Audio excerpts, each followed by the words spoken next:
going to challenge you to open your Bibles to Joshua chapter 3 and chapter 4. If you do not have a Bible, but you've got a smartphone, you can log on to our internet through SLC Family, and I think we have a guest one that you don't even have to put a code in, and you can download YouVersion, and by the time I get to the introduction, you'll have the Bible right in your hand. And YouVersion is awesome, and I recommend it. I use it as a smartphone app. I actually can't read the Bible without it anymore because my Bibles are all too small and I'm too vain to go get glasses. But I want to talk to you this morning. Last week we talked about Rahab, and we talked about the faith of an individual.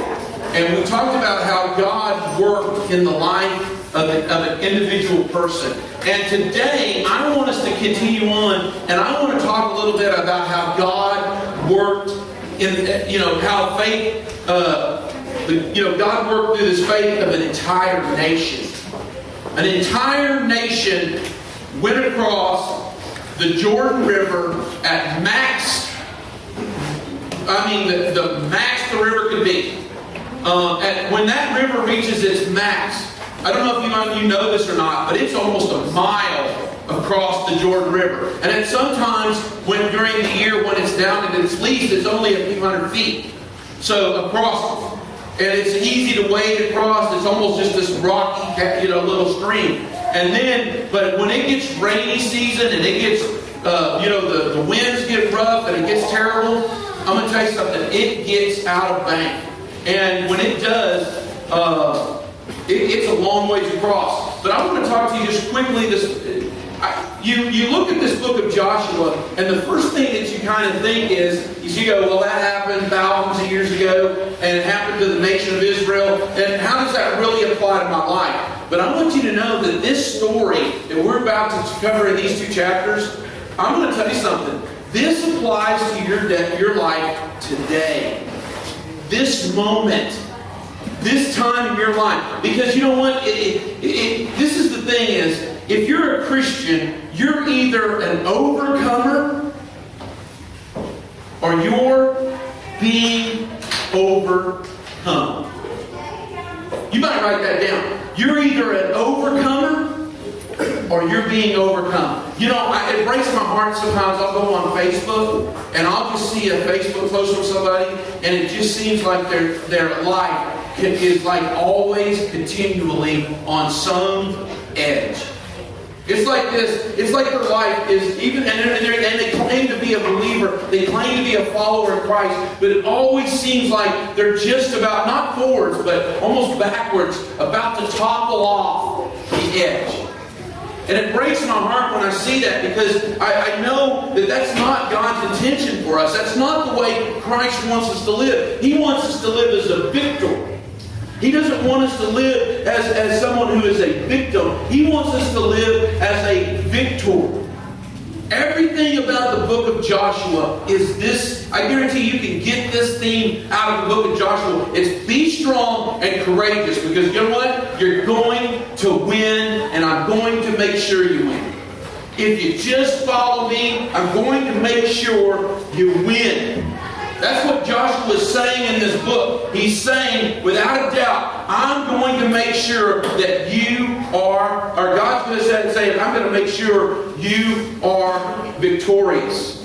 Here's the other thing. In Deuteronomy, Moses kind of said it perfectly. He said this about God. He said, He brought us out, and basically, that He might bring us in.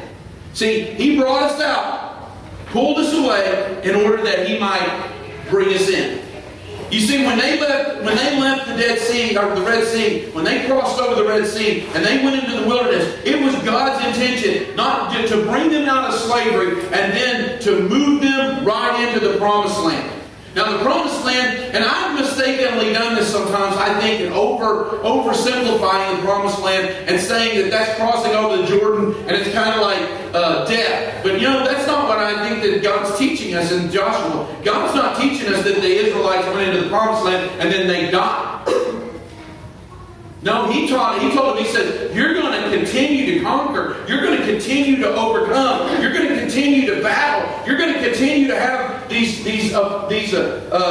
wars, but who's going to lead you is Joshua. And that's what, see, Joshua, if you take it and make it into its Greek form, is basically Jesus. See, Joshua is a forepicture of Christ in our life.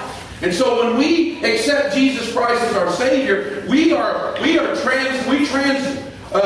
over the wilderness into the promised land to live this life of daily victory and overcoming and beating down of the forces of evil.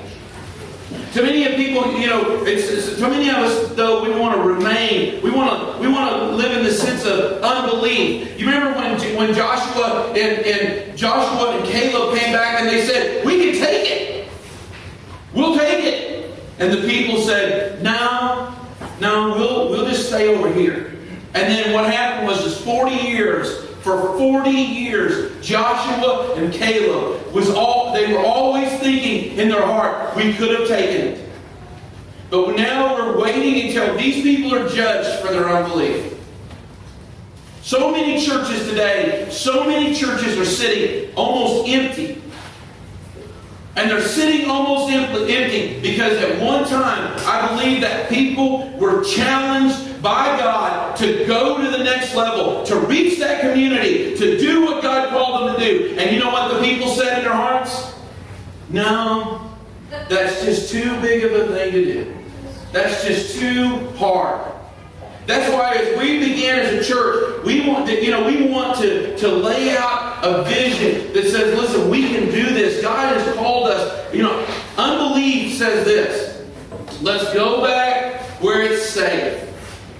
Let's go back where we can sit and listen to some guy week after week speaking some innocuous message out of some book in the Bible, and we can sit there and go, boy, that was really good. And the air conditioner was nice. It wasn't too hot. It wasn't too cold. The seats were pretty comfortable. But what I think we need to do is we need to start a fund to get thicker padded seats. So that when we're sitting in this church, our bottoms don't get hurt. Because no one wants a sore bottom. And then what we'll do is we'll get a better air conditioning, and then we'll hand out little diagram blankets. So that the ones that are cold can have a diagram blanket. Snuggle in the arms of God blanket. But faith says, let's go forward. I don't care if it's raining outside. I don't care if it's hot outside. Let's go forward where God's working. And I'm going to tell you something. I don't know if you know this or not, and I believe this with all my heart. And I don't take this as a literal sense. God's not working in here. He is to a certain point. He's empowering you. But you want to know where God's at work? He's at work in Port St. Lucie. In the city. In the neighborhoods. God's at work last night when this man came home and he yelled at his family. Things I can't even say. Because you know what? I go to the boat ramps, guys. I was on a boat ramp on 4th of July, and I was sitting there with my kids. We were waiting on Jamie so we could go watch the fireworks. And I was sitting there, and I watched the man get out of that boat and yelling at his wife to get out of the you-know-what boat. Right in front of his little child. And I looked at his this boy was probably 3 or 4 years old, and he was just sitting there trembling. And I thought to myself, that boy is getting ready to literally wet his pants. He's so scared. And I said, that's where God's at work. That's the battle. And I saw that video, and my heart was spurned when I saw Peter, and then John, and then Paul. I'm going to tell you something. Your kids, if they were in VBS this week, they got a theology lesson on Paul this week. I was listening to those Bible studies, and I'm walking away going, they learned, that was systematic theology on Paul, man. They talked about everything. The road to Damascus, the Paul and Silas event, him getting let down in a basket. Paul's, the letters, the persecution, how Paul stood strong. That's where the battle is, guys. And it broke my heart when that small group leader said that I shared the gospel. That's what it's all about, folks. Sharing the good news that we don't have to live like you're living in that boat. You can get out of that boat, embrace Jesus Christ, and become a new person. Take new ground.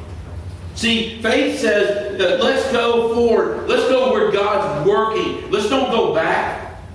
I love this. This is the word that was given to them by Joshua and Caleb. Let's go up at once and possess it. And the people, that's faith. But the people said, no, we're not able. That's unbelief. I'm going to tell you something, guys. Kick my pants. Is that the pastor? I say, no, I don't think God can do it. I don't think we're able. Mike was telling me a story. He's read the book, the story of Walt Disney. And Walt Disney would sometimes, and one time, gave his team a task, and he told them, yeah, you guys can't do this. It's impossible. You can't make the little clocks come out that do the different things in Pinocchio. And guess what his team went out and did? They did it. I'll tell you something, guys. You can't reinforce and Lucy. You can't. You can't change the lives of the people you work with. You can't. But God can. He can through you. You just have to be willing to go and possess it. And take it. That's what we want to be as a church. Wanting to take it. Take those lives that are just being destroyed and just say, listen, let's let Jesus come in and change those lives. You know what? I love to read Christian biographies. One of my favorites is Adoniram Judson. I've shared this with you guys. I love the story of Jim Elliott. I love the story of Bill Wallace. I love the story of Lottie Moon and Corrie ten Boom. And you know what always stands out in every one of those stories is they all believed God's promises and did what He told them to do.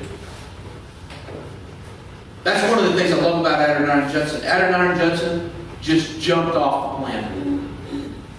Got on a boat and said, listen, my wife Ann and I, our faith isn't one of these faith that sits. Our faith is one of these faith that boards a ship and goes. It's an action faith.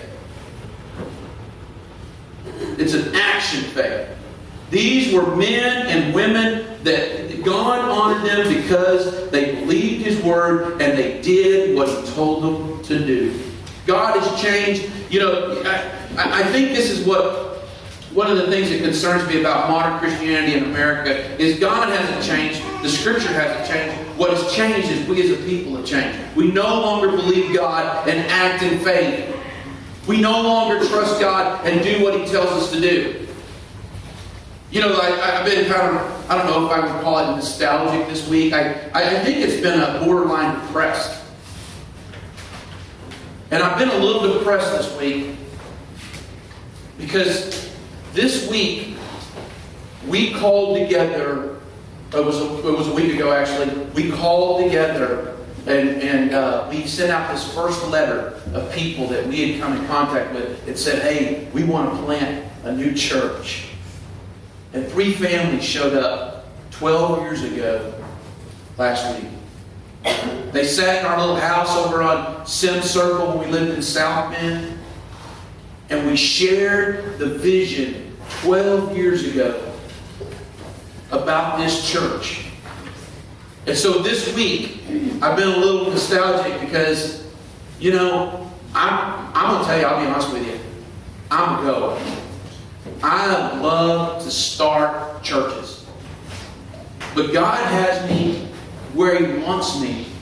But sometimes I don't like that. Does that make sense to you guys? Sometimes I want to go. I want to pack up. I want to back the U-Haul into the driveway and tell everybody it's going to be perfect where we're going. Charity laughs about that. But that's me. That's part of who God made me to be. And God this week was showing me there's a new adventure, Paul. There's new opportunity. There's new moments. And when I saw that video a while ago, God confirmed for me. He goes, Paul, you're in one of those chairs. And it's time for you to be watching over the person in that next chair. And guiding them, and directing them, and showing them, and encouraging them. And if you up and jump and run and go back to you all, you've got to start all over again. You are exactly where I want you to be. You know, in Joshua 3 and 4, I think we find three things real quick that I believe that God shows us in His Word. First of all, His Word of faith. And in this text that I'm going to cover over chapter 3, you find about 5 messages here. It's kind of funny. It's almost like there's like preaching going on each one of these times. It's like there's these leaders that are preaching, and then there's Joshua who's preaching, and then there's God who's sharing a message. And in this chapter, I'm not going to read every word of the chapter. I'm going to skim across it. You can read this at your convenience when you get it home. But listen, this is what I want you to learn about this in this text, is that their faith wasn't a passive feeling. Their faith was an active force. It wasn't something they did. You know, if you look every time in the book of Hebrews, use that as an example. When it says, by faith, Abraham believed God, and what did he do? He left Ur. It says, by faith, Noah believed God, and what did he do? Come on, guys, y'all want some Noah? Built an ark. Amen. I'm failing here somewhere along the way here. And by faith, what did Moses do? He believed God. And what did Moses do? He went back to Egypt and he took on all those Egyptian gods. He took on the Pharaoh, right? By faith, it all leads to action. Living faith always leads to what? Action. You never see a living faith that stays static. You never see a living faith that stays still. It's either going forward or it's going backwards. Faith never is static. You can't just go, well, I'm the same believer I was 10 years ago. No, you've either advanced in your faith or you've gone backwards and you hardly even believe anymore at all. I meet that. We run into that all the time. This is listen to James chapter 2, verse 26. You might write that down. For as the body without the spirit is dead, so faith without works is dead. See, the thing is we have to have a living, active faith or it dies. You know, here's the 5 messages. The first message is from the officers in verse 1 through 4 of Joshua chapter 3. We see the officers speaking to the people. Now, Joshua, where's he? Well, he's gone. Joshua was an early riser. He has jumped up. He has gone to spend time alone with the Lord. And you know, one of the things that God has convicted me is great leaders in the Scripture spent time alone with God. David, Moses, Hezekiah, Jesus Christ. They all spent time alone with God in the morning. And this is what it is. The worship and the Word empowers your leadership. It empowers your vision. Worship and the Word in the morning is what gets you going for the rest of the day. It makes you a leader that God wants you to do. But Joshua ordered the camp to move from the acacia grove to the Jordan. Now, here's the thing is they're really close to the Jordan River. They're on the other side. They're on the Trans-Jordan, just east. They've given this is where this land is going to be for the people. Jericho is right here. It's across the Jordan River from where they are. Now, up on these high walls of Jericho, they can see across the Jordan over into this valley where these acacia grove is. Can you imagine the people in the Jericho when over 1 million people up and pull tent and start moving towards you?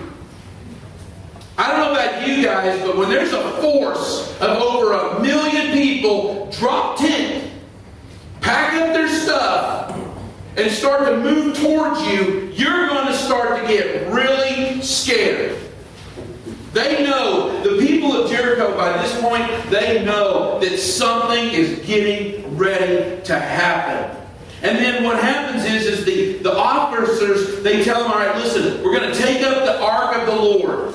And do you know the ark of the Lord, or the ark, or the throne of God is mentioned numerous times in the story. In chapters 3 and 4, it's called the Ark of the Covenant. This is the covenant between God and these people to give them this land. And they pick this ark up, and this ark, this is the throne of God. This is where the reminder of God's covenant between Him and Israel is kept. Now the ark is going before the people, and this is the thing, guys. When the people saw this covenant, this ark, come up and begin to move forward, this is what they said in their hearts. Our God is going before us. This is going to happen because God is moving before us. He is taking it up. He is going ahead of us. The ark represents God being right before them. They're getting ready. In Exodus 33:14 says, my presence will go with you and I will give you rest. God is in charge. He's going to take on the leadership. Number 2, the second message we hear is Joshua's message to the people in verse 5. God's promises are unconditional, and all we have to do is believe them. All we have to do is believe them. Some of them. But then there's other promises of God that will have certain conditions. Forgiveness. Forgiveness is one of those conditional promises. God promises to forgive us as we what? Forgive others. And you know what? And this is not like we're meeting these conditions and we're earning God's blessing. What we're doing is we're making sure our hearts are ready for God's blessing. You can't receive the blessing of forgiveness if you're not yourself willing to what? Forgive. Forgiveness brings forgiveness, man. I'm going to tell you something. That's what Joshua's saying. All right, listen. This is kind of a promise. It's kind of an order, and he's speaking to the people, and he doesn't really give them this. He's not trying to.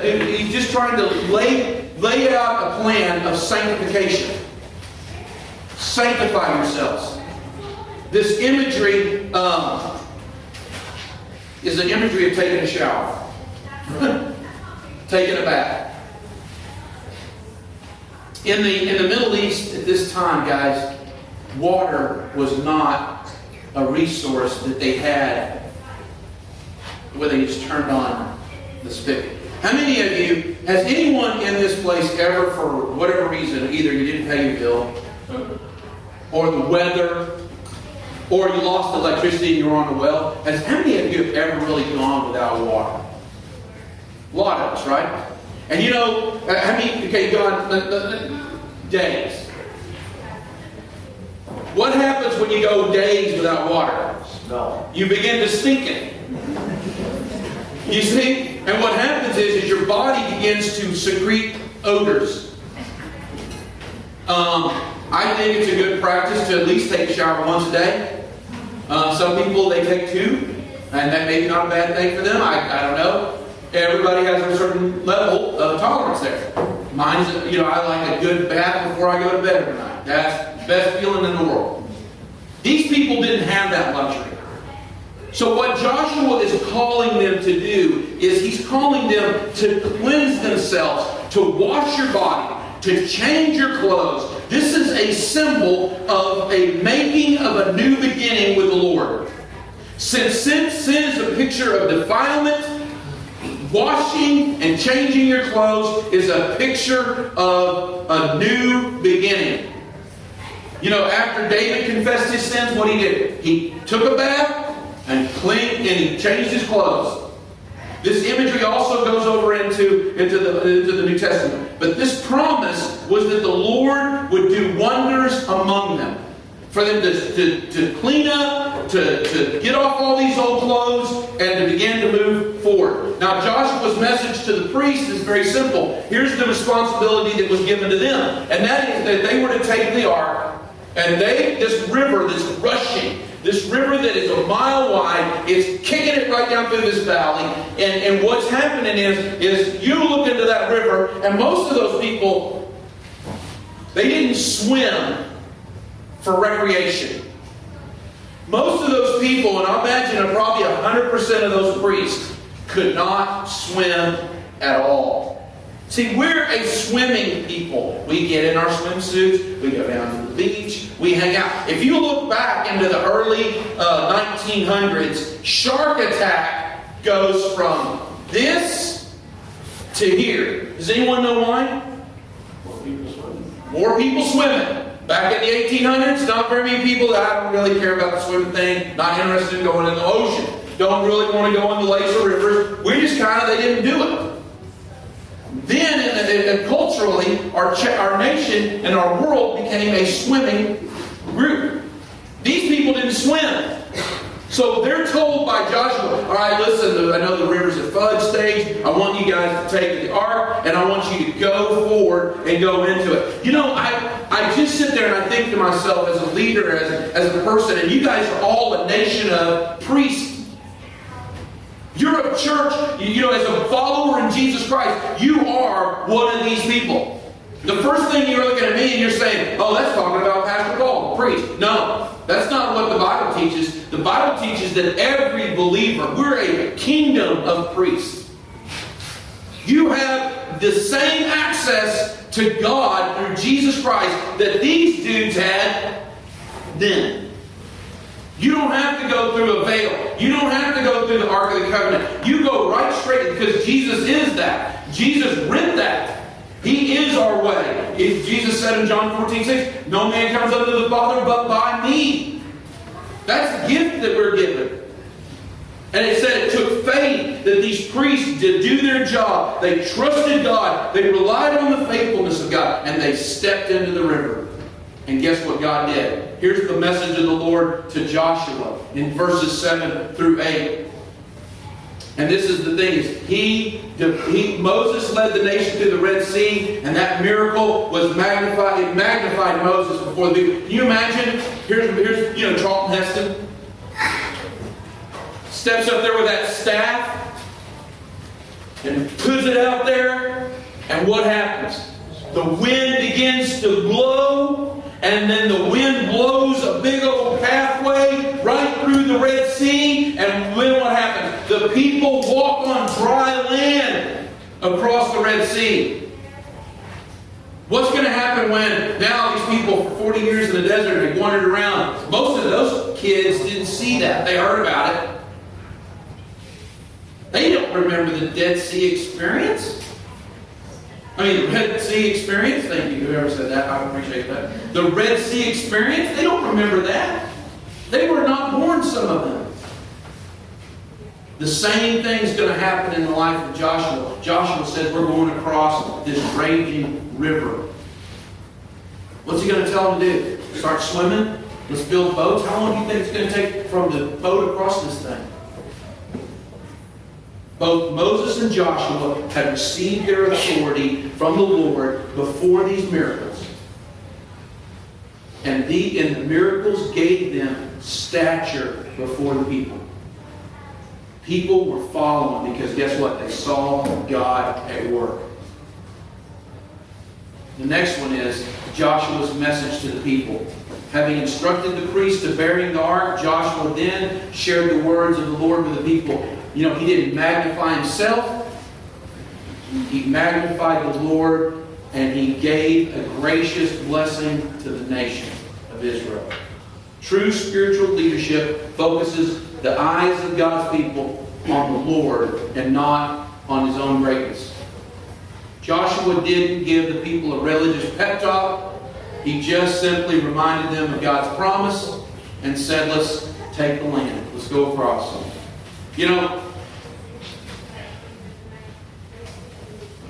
As you review these 5 messages, you will find that the conditions that the people had to fulfill, the orders that they had to obey, the promises they had to believe, God gives this, His word of faith to His people whenever He asks them to follow them. Joshua told them, it's like this, guys. Believe, let me read this 2 Chronicles 20:20. This is the scripture I want to go with this. Believe in the Lord your God, and you shall establish. Believe His prophets, and you shall prosper. 2 Chronicles 20:20. That's the word. That's the counsel of the king Jehoshaphat. The people had to do the same thing. They had to believe. How can I bring that today?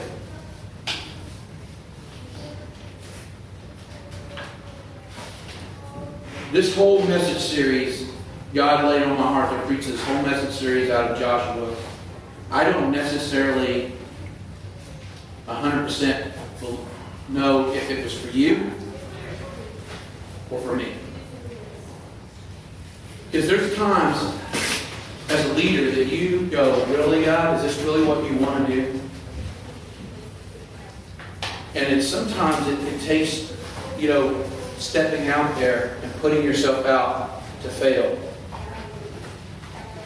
There are two ministries in our church that I've talked to you guys about in the last 6 months.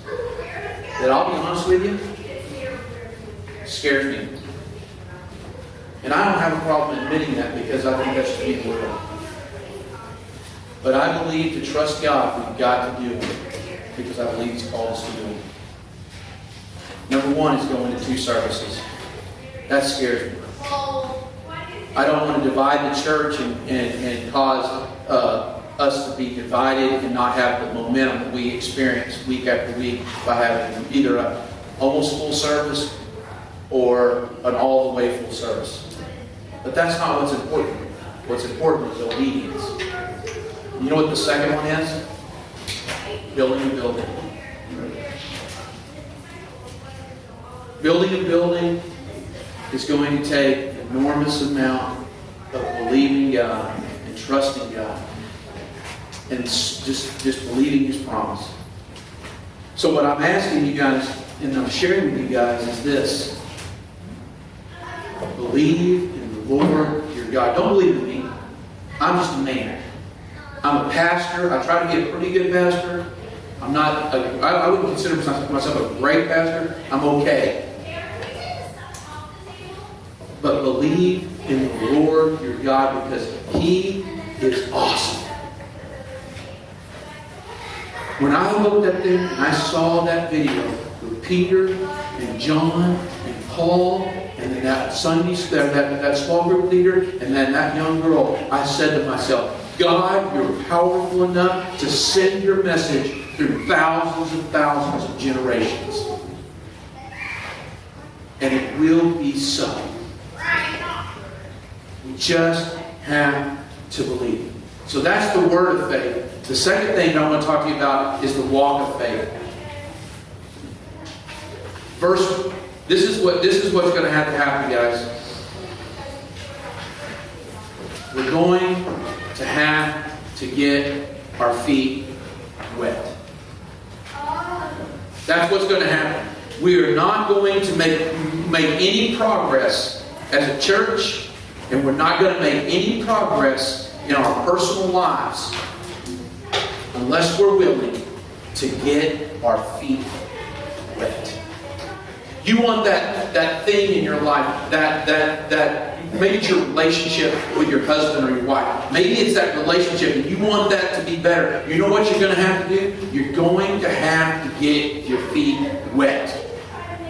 You're going to have to get in there and go up to your elbows in it, and you're going to have to serve. You want that small group ministry. You want that small group that you're teaching. You want that kids group to be at the level that it needs to be. You're going to have to believe God, and you're going to have to get your feet wet. Each step that those priests made, they went a little bit deeper and a little bit deeper in the midst of that river, and then finally, It doesn't say that they were standing at the bank and they waited on God and all of a sudden there was dry land.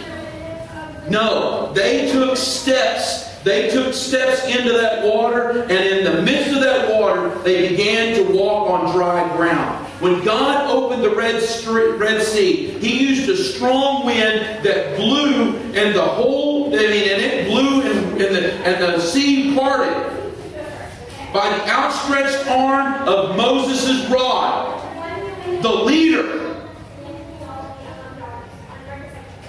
But when He dried up the Jordan, He didn't use the outstretched rod of the leader. He used the willing feet of the believer. See, that's the deal here. I don't know if you get this in your mind or not, but I'm going to tell you something. This is the importance. It will happen if your feet are willing to walk forward and get wet. Not just because the leadership wants to do it, but because you want to do it, because you believe we're following Christ and we're doing what God has called us to do. It's going to take time away from your family. It's going to take time away from your life. It's going to take investment. It's going to take a financial investment. It's going to take a time investment. It's going to take a talent investment. Everything that we're going to do in the next couple of months is going to take investment on your behalf. I love what Scott said when he got up here. He says, there's no possible way, he said, and he used himself as especially with this guy, that this could have been done by one man.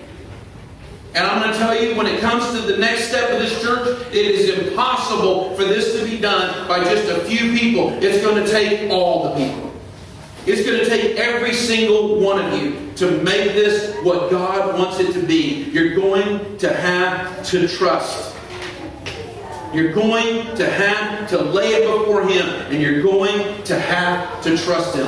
I'm going to give you this last thing on this walk, and it's this. We never stand still in the Christian life. We either move forward in faith, or we go backward in unbelief. But that's the truth. You never stay still. Then the last thing is the witness of the faith. And there's two sources that He used to witness this faith. This act of faith. They were two piles of stones. That was a witness from then on. Can you imagine anyone? The first pile of stone were over here in a place called Gilgal.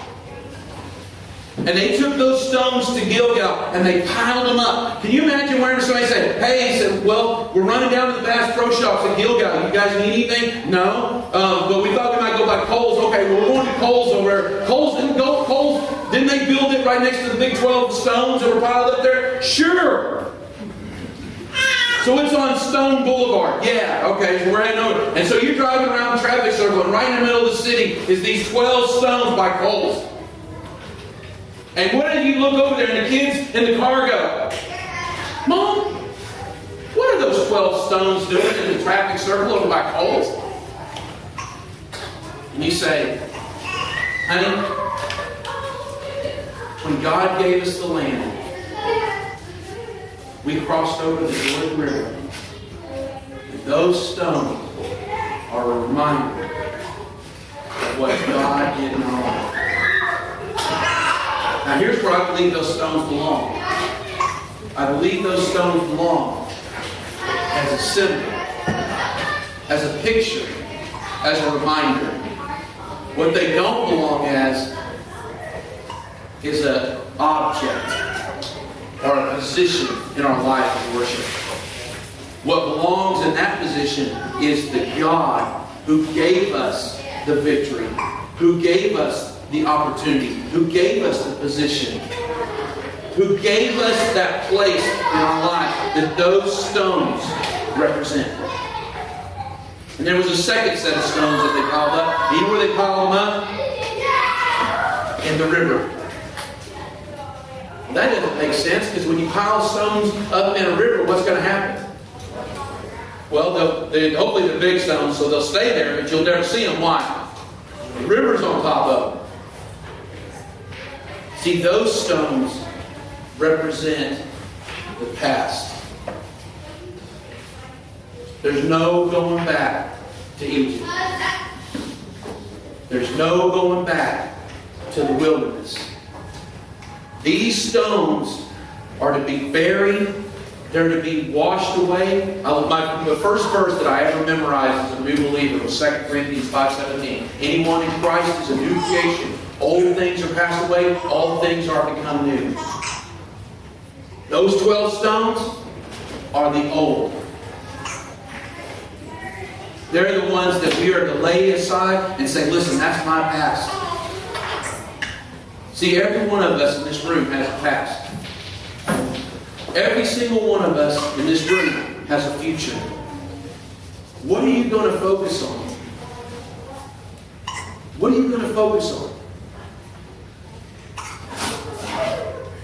3 years ago, we decided, was it 2 years ago? When did we come back here, Reed? Almost 2 years ago. Almost 2 years ago, we came back to this place because God called us here. I asked Randy, and Randy's like, why do you ask me? I don't remember anything better than he does. Exactly. And I was reluctant because I did not want to go back to the past. But what we did is we were able to take something, a remembrance of the past, and make it the future. Guys, I'm like I said before, you may be looking at this message and you may say, hey, listen, I don't need you to be more strong and more courageous. But I'm going to tell you as your pastor, pray for me because I do. I need to be more strong and more courageous and more trusting in what God's going to do. Because I believe with all my heart He has given us a vision. He has given us a strategy. He's given us an opportunity. And it is up to us as a people to put feet to that, to cross over that river, and to trust Him. Faith without works is dead. Faith without action is no faith at all. There's no static faith. Let's keep moving forward, okay? Let's pray. Father, I just lift up this time to you.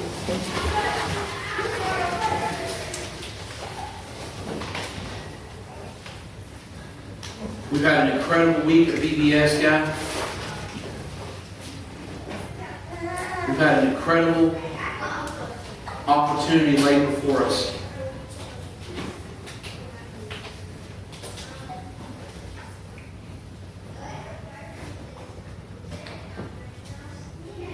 God, as we look back at Joshua and the people of Israel as they crossed over the the Jordan River.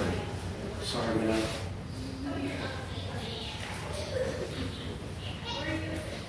We see that their faith was in you. Not in Joshua. Not in the ease of what was going to take place. Because it was going to be difficult.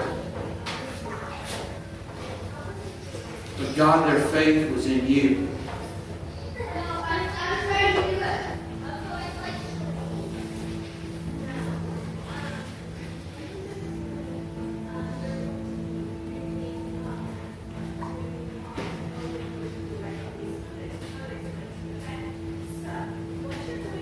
God, faith is not the removal of circumstances.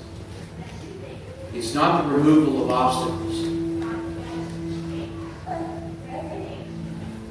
Faith is moving forward even in the midst of circumstances, even in the midst of obstacles. When it comes to going to 2 services, God, we're faced with the circumstances, we're faced with the obstacles, what it's going to take. Sometimes it's hard for us to even pull off one service because of the weather, because of challenges. But God, when you call us to do something, we're going to be obedient and we're going to trust you. God, when we look at the building of a building, God, the giants that we're going to have to face when it comes to the city, when it comes to code enforcements, and when it comes to all those things, and the cost is astronomical. But faith doesn't look at those circumstances. Faith looks beyond them to the God who is able to defeat those giants, to remove and to run us over, or to walk through those obstacles. Joshua didn't go over the Jordan. Joshua didn't go around Jordan. You led Joshua to go through the Jordan. And you paid the way. And God, as we seek to reach this city through either the Love Thy Neighbor project, or through Orange, or through just our witnessing to our friends and our neighbors and to our family, our co-workers, God, there are so many obstacles. But God, we know that you will lead us through them. We ask it in your Son, Jesus' name. Amen. Here we go.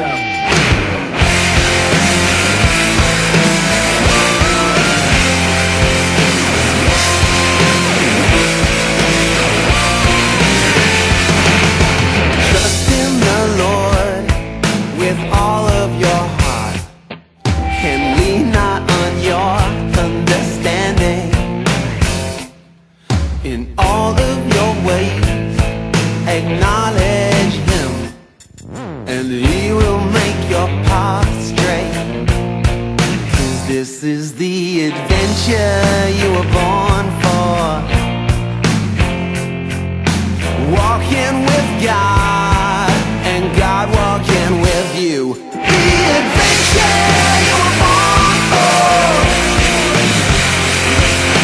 walking with God, and God walking with you.